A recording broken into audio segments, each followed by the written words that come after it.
শাবান মাসটার আগের মাসটা হলো রজব, যেটা সম্মানিত 4 মাসের একটা মর্যাদাপূর্ণ মাস। আবার শাবানের পরের মাসটা কোনটা? রমজান, সেটা হলো বছরের সবচাইতে সেরা মাস। তো নবীজি বলেছেন দুইটা মর্যাদাপূর্ণ মাসের মধ্যবর্তী শাবান মাসে মানুষ আমল ইবাদত না করে অবহেলায় বেশিরভাগ মানুষ কাটায়। বেশিরভাগ মানুষ অপেক্ষা থাকে রোজা কবে আসবে, তখন কোরআন তেলাওয়াত শুরু করব। রমজান কবে চাঁদ দেখা যাবে রমজানের, তখন নামাজ ধরবো। রমজান কবে শুরু হবে, তখন থেকে আমি তারাবি পড়া ধরবো, ভালো কাজ করা ধরবো। শাবান মাসে মানুষ রমজানের ক্ষণ গণনা, দিন গণনা করতে থাকে, অবসর থাকে, অলসতা করে, অবহেলা করে। নবীজি বলেছেন মানুষ যেহেতু অবহেলা করে, এই জন্য এই সময়টাতে আমি বেশি বেশি নফল রোজা রাখি। কারণ যেই সময়টাতে মানুষ অবহেলা করে ওই সময় ইবাদতের আলাদা গুরুত্ব তৈরি হয়। ভোর রাতের সময় সবাই ঘুমায় থাকে, এই জন্য তখন তাহাজ্জুদ পড়লে সওয়াব বেশি। তাহলে এই যে শাবান মাসে নবীজি বেশি বেশি রোজা রাখতেন কেন? কারণ অবহেলিত মানুষ কেউ এটা করে না, এই জন্য তিনি বিশেষভাবে এই মাসে নফল রোজা রাখতেন। এই জন্য তার অনুসরণে আমরাও রাখবো। দ্বিতীয় কারণ তিনি বলেছেন কেন তিনি এই মাসে বেশি রোজা রাখেন, ওই যে উসামা ইবনে যায়েদ রাদিয়াল্লাহু আনহুকে দুইটা কারণ বলেছেন। এর মধ্যে একটা হলো শাবান মাসটাতে মানুষ অবহেলিতা করে, আমল ইবাদত একটু কম করে, কারণ রমজান আসবে আসবে বলে অপেক্ষা করে। সেজন্য তিনি এই মাসে বেশি বেশি আমল করেন, কারণ অবহেলার টাইমের আমলের গুরুত্ব একটু বেশি। দ্বিতীয় কারণ হলো তিনি বলেছেন শাবান মাসে বান্দার আমলনামা আল্লাহর কাছে উপস্থাপন করা হয়। ফেরেশতারা রিপোর্ট জমা দেয়। ফাউহিব্বু আন ইউরফা আমালি ওয়া আনা সাইম, নবীজি বলেছেন আমি চাই আমার আমলনামা যখন ফেরেশতাদের কাছে পেশ করা হবে তখন আমি যেন রোজাদার থাকি। কারণ আপনি কোথাও চাকরি করেন, সিরিয়াস ডিউটি করেন, একবারও আপনার বস আসে না, একটু মোবাইলটা মাত্র হাতে নিছেন ফেসবুকটা টিপার জন্য, আর তাকায় দেখেন পিছের দিকে বস এসে দাঁড়ায়। মেজাজটা কেমন লাগবে বলেন? খারাপ লাগবে না? আর আপনি অন্য সময় যাই করেন না করেন খুব সিরিয়াস মুডে কাজ করতেছেন, পিছনে তাকায় দেখেন মালিক এসে দাঁড়ায়। কলেজেটা শান্তি হয়ে যাবে না? যাক মাশাআল্লাহ, এই বেচারা এসে আমরা যখন কাজে দেখবে বলবে বাবা খুব ভালো মানুষ, তো বেতন বাড়বে, তাই না? নবীজি সাল্লাল্লাহু আলাইহি সাল্লাম বলছেন যে আমি শাবান মাসে বেশি বেশি নফল রোজা এই জন্য রাখি, ফেরেশতারা আমার সারা বছরের আমলনামা আল্লাহর কাছে রিপোর্ট জমা দেন, সারা বছর কি করেছি না করেছি তার সব হিসাব জমা দেন। আল্লাহ যখন আমার হিসাবের প্রতি মনোনিবেশ করেন, ওই অবস্থা যদি আল্লাহ সুবহানাহু ওয়া তাআলা তিনি দেখতে পান যে তার বান্দা আমি রোজা আছি, তাহলে আল্লাহ একটু অনুগ্রহ করবেন। এই জন্য আমি এই মাসে রোজা রাখি। তাহলে নবীজি সাল্লাল্লাহু আলাইহি সাল্লাম শাবান মাসে রোজা দুইটা কারণ পাওয়া গেল। এক তো হলো গাফলতির সময় সেজন্য তিনি রোজা রাখতেন, দ্বিতীয়ত হলো এই মাসে বান্দার আমলনামা পেশ হয় সেজন্য তিনি রোজা রাখতেন। এই দুই কারণ আমাদের বেলায়ও আছে না নাই? তাহলে আমাদের রোজা রাখা উচিত না উচিত না? চেষ্টা করবো তো ইনশাআল্লাহ। ভাইরা আমার, একটা প্রশ্ন আপনাদের মনে হইতে পারে, সেটা হলো আমরা তো শুনছি মানুষের আমলনামা সকালে বিকালে আল্লাহর কাছে জমা হয়, ফেরেশতারা জমা করে, আবার এখন শুনলাম শাবান মাসে জমা হয়। তাহলে দুই রকম হলো যে?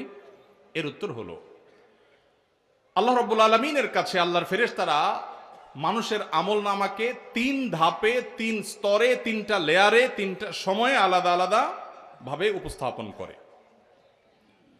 একটা হলো প্রাত্যহিক রিপোর্ট, প্রাত্যহিক আমলনামা, ডেইলি,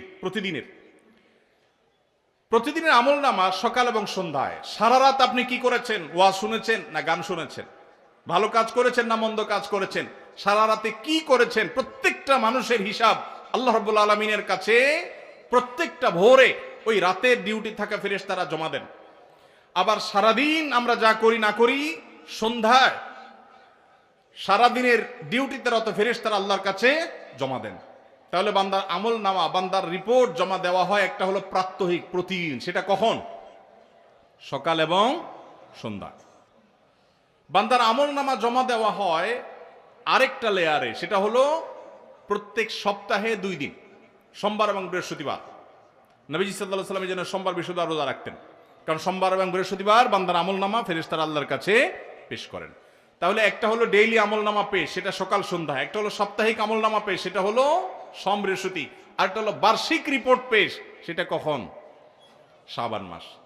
বিভিন্ন অফিসে যারা চাকরি করেন মাসের হিসাব দেওয়া লাগে একরকম, ডেইলির হিসাব দেওয়া লাগে আরেক রকম, বার্ষিক রিপোর্ট দেওয়া লাগে আরেক রকম, আছে না নাই? ঠিক একইভাবে আল্লাহ রাব্বুল আলামিনের কাছে আমাদের আমলনামা পেশ করা হয়। ভাইরা আমার, সেজন্য এই রিপোর্ট জমা দেওয়ার সময়গুলোতে বান্দা বিশেষভাবে আমলে মনোযোগী হবে। এই জন্য নবী সাল্লাল্লাহু আলাইহি সাল্লাম বলেছেন ওয়াসাব্বিহু, আল্লাহ তাআলা বলেছেন কোরআনে কারীমে ওয়াসাব্বিহু বুকরাতাও ওয়া আসীলা, সকাল সন্ধ্যা আল্লাহর তাসবিহ পেশ করো।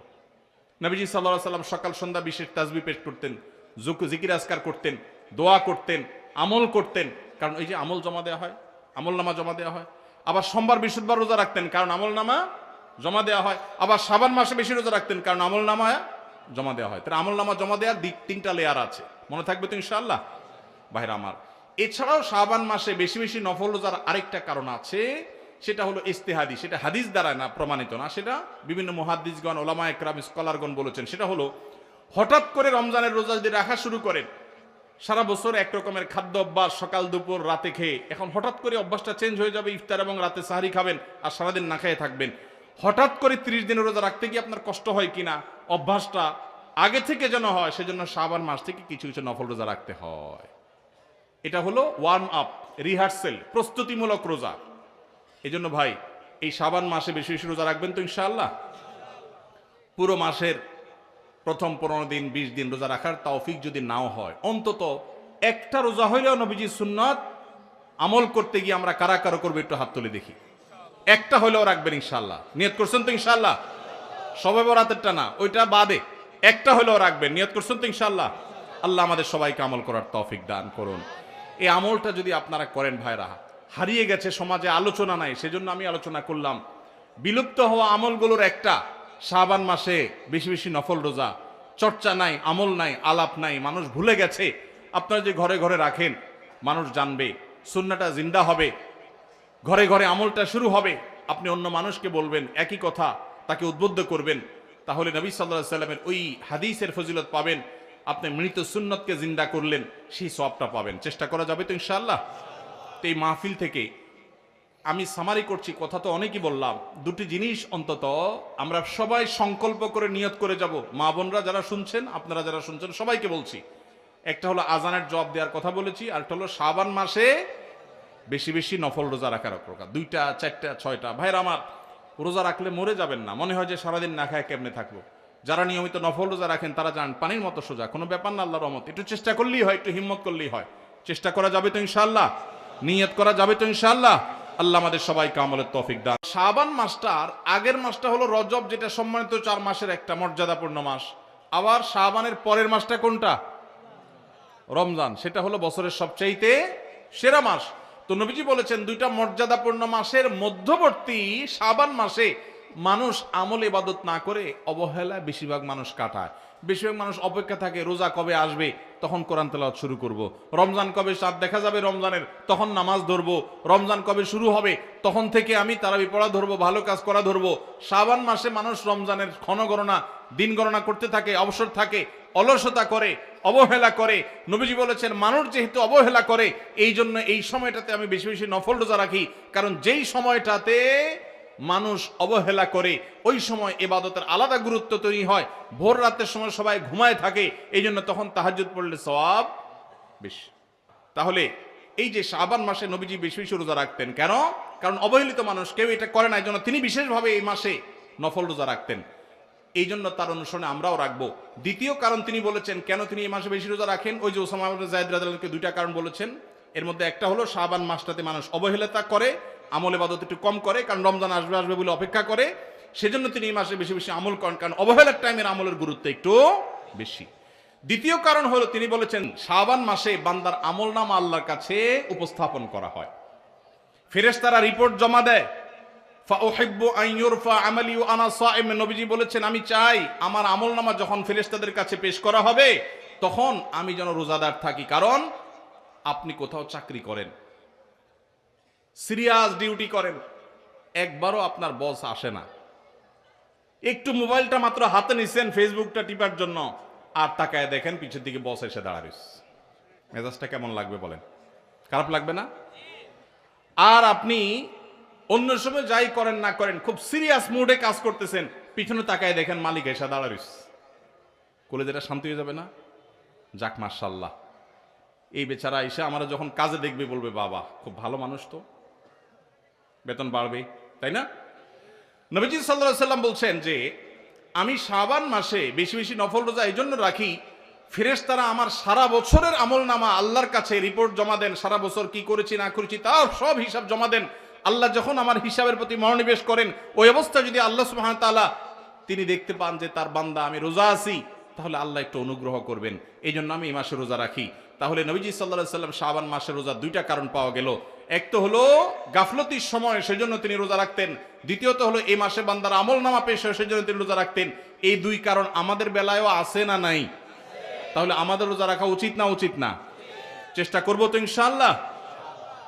ভাইরা আমার, একটা প্রশ্ন আপনাদের মনে হইতে পারে, সেটা হলো আমরা তো শুনছি মানুষের আমল নামা সকালে বিকালে আল্লাহর কাছে জমা হয়, ফেরেশতারা জমা করে। আবার এখন শুনলাম শাবান মাসে জমা হয়। তাহলে দুই রকম হলো যে? এর উত্তর হলো আল্লাহ রাব্বুল আলামিনের কাছে আল্লাহর ফেরেশতারা মানুষের আমল নামাকে 3 ধাপে, 3 স্তরে, 3টা লেয়ারে, 3টা সময়ে আলাদা আলাদা ভাবে উপস্থাপন করে। একটা হলো প্রাত্যহিক রিপোর্ট, প্রাত্যহিক আমল নামা, ডেইলি, প্রতিদিনের আমল নামা সকাল এবং সন্ধ্যায়। সারা রাত আপনি কি করেছেন? ওয়াজ শুনেছেন না গান শুনেছেন? ভালো কাজ করেছেন না মন্দ কাজ করেছেন? সারা রাতে কি করেছেন? প্রত্যেকটা মানুষের হিসাব আল্লাহ রাব্বুল আলামিনের কাছে প্রত্যেকটা ভোরে ওই রাতের ডিউটি থাকা ফেরেশতারা জমা দেন। আবার সারাদিন আমরা যা করি না করি, সন্ধ্যায় সারাদিনের ডিউটিতে রত ফেরেশতারা আল্লাহর কাছে জমা দেন। তাহলে বান্দার আমল নামা, বান্দার রিপোর্ট জমা দেওয়া হয়। একটা হলো প্রাত্যহিক, প্রতিদিন। সেটা কখন? সকাল এবং সন্ধ্যা। বান্দার আমল নামা জমা দেওয়া হয় আরেকটা লেয়ারে, সেটা হলো প্রত্যেক সপ্তাহে 2 দিন, সোমবার এবং বৃহস্পতিবার। নবীজি সাল্লাল্লাহু আলাইহি ওয়াসাল্লাম যেন সোমবার বৃহস্পতিবার রোজা রাখতেন, কারণ সোমবার এবং বৃহস্পতিবার বান্দার আমল নামা ফেরেশতারা আল্লাহর কাছে পেশ করেন। তাহলে একটা হলো ডেইলি আমল নামা পেশ, সেটা সকাল সন্ধ্যা। একটা হলো সাপ্তাহিক আমল নামা পেশ, সেটা হলো সোম বৃহস্পতি। আর একটা হলো বার্ষিক রিপোর্ট পেশ, সেটা কখন? শাবান মাস। বিভিন্ন অফিসে যারা চাকরি করেন, মাসের হিসাব দেওয়া লাগে একরকম, ডেইলির হিসাব দেওয়া লাগে আরেক রকম, বার্ষিক রিপোর্ট দেওয়া লাগে আরেক রকম। আছে না নাই? ঠিক একইভাবে আল্লাহ রাব্বুল আলামিনের কাছে আমাদের আমল নামা পেশ করা হয়। ভাইরা আমার, সেজন্য এই রিপোর্ট জমা দেওয়ার সময়গুলোতে বান্দা বিশেষভাবে আমলে মনোযোগী হবে। এই জন্য নবী সাল্লাল্লাহু আলাইহি সাল্লাম বলেছেন ওয়াসাব্বিহু, আল্লাহ তাআলা বলেছেন কোরআনে কারীমে ওয়াসাব্বিহু বুকরাতাম ওয়া আসীলা, সকাল সন্ধ্যা আল্লাহর তাসবিহ পেশ করো। নবীজি সাল্লাল্লাহু আলাইহি সাল্লাম সকাল সন্ধ্যা বিশেষ তাসবিহ পেশ করতেন, জিকির আজকার করতেন, দোয়া করতেন, আমল করতেন। কারণ ওই যে আমল জমা দেওয়া হয়, আমল নামা জমা দেওয়া হয়। আবার সোমবার বৃহস্পতিবার রোজা রাখতেন, কারণ আমল নামা জমা দেওয়া হয়। আবার শাবান মাসে বেশি রোজা রাখতেন, কারণ আমল নামা জমা দেওয়া হয়। তার আমল নামা জমা দেওয়ার 3টা লেয়ার আছে, মনে থাকবে তো ইনশাআল্লাহ।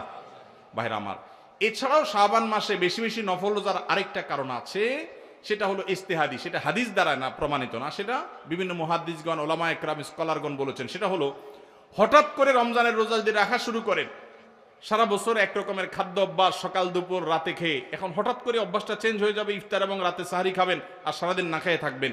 হঠাৎ করে 30 দিনের রোজা রাখতে গিয়ে আপনার কষ্ট হয় কিনা, অভ্যাসটা আগে থেকে যেন হয়, সেজন্য শাবান মাস থেকে কিছু কিছু নফল রোজা রাখতে হয়।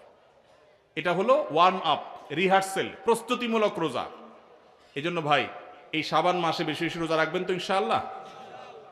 পুরো মাসের প্রথম 15 দিন 20 দিন রোজা রাখার তৌফিক যদি নাও হয়, অন্তত একটা রোজা হইলেও নবীজির সুন্নাত আমল করতে গিয়ে আমরা কারা কারা করবো একটু হাত তুলে দেখি। একটা হইলেও রাখবেন ইনশাআল্লাহ। নিয়ত করছেন তো ইনশাআল্লাহ? সবে বরাতেরটা না, ওইটা বাদে একটা হইলেও রাখবেন। নিয়ত করছেন তো ইনশাআল্লাহ? আল্লাহ আমাদের সবাইকে আমল করার তৌফিক দান করুন। এই আমলটা যদি আপনারা করেন ভাইরা, হারিয়ে গেছে, সমাজে আলোচনা নাই, সেজন্য আমি আলোচনা করলাম। বিলুপ্ত হওয়া আমলগুলোর একটা শাবান মাসে বেশি বেশি নফল রোজা। চর্চা নাই, আমল নাই, আলাপ নাই, মানুষ ভুলে গেছে। আপনারা যে ঘরে ঘরে রাখেন, মানুষ জানবে, সুন্নাহটা জিন্দা হবে, ঘরে ঘরে আমলটা শুরু হবে। আপনি অন্য মানুষকে বলবেন একই কথা, তাকে উদ্বুদ্ধ করবেন, তাহলে নবী সাল্লাল্লাহু আলাইহি সাল্লামের ওই হাদিসের ফজিলত পাবেন। আপনি মৃত সুন্নতকে জিন্দা করলেন, সেই সওয়াবটা পাবেন। চেষ্টা করা যাবে তো ইনশাআল্লাহ। তো এই মাহফিল থেকে আমি সামারি করছি, কথা তো অনেকই বললাম। 2টি জিনিস অন্তত আমরা সবাই সংকল্প করে নিয়ত করে যাব। মা বোনরা যারা শুনছেন, আপনারা যারা শুনছেন, সবাইকে বলছি, একটা হলো আজানের জবাব দেওয়ার কথা বলেছি, আর একটা হলো শাবান মাসে বেশি বেশি নফল রোজা রাখার প্রকার। 2টা 4টা 6টা। ভাইরা আমার, রোজা রাখলে মরে যাবেন না, মনে হয় যে সারাদিন না খায় কেমনে থাকবো। যারা নিয়মিত নফল রোজা রাখেন তারা জানেন পানির মতো সোজা, কোনো ব্যাপার না, আল্লাহর রহমত। একটু চেষ্টা করলেই হয়, একটু হিম্মত করলেই হয়। চেষ্টা করা যাবে তো ইনশাআল্লাহ? নিয়ত করা যাবে তো ইনশাআল্লাহ? আল্লাহ আমাদের সবাইকে আমলের তৌফিক দান